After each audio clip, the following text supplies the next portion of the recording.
OSI-400 users rejoice. There's finally a new game. It's been 50 years since the platform came out, and I think we're due for something to celebrate that. So that's what I've got here. This is Desert Miner. And your little space up at the top here, and it's your job to go around and collect all the gems.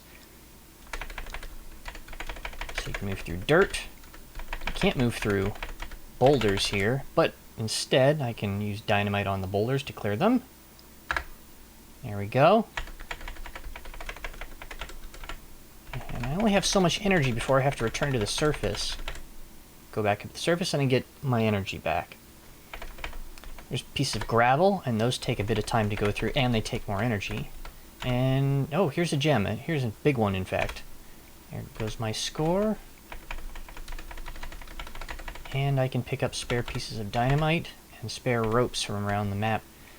Ropes are useful because sometimes I'm lower on energy than I'd like to be, and I'd like to get to the surface.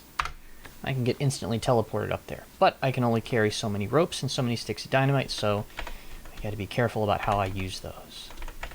So let's gather up the rest of the pieces here.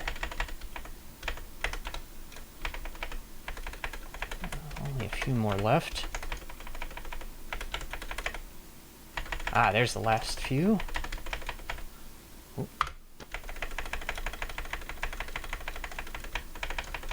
And there we go. And it keeps going on and on like that. Until, of course, you either run out of energy or you get tired and don't want to play anymore. That's Desert Miner.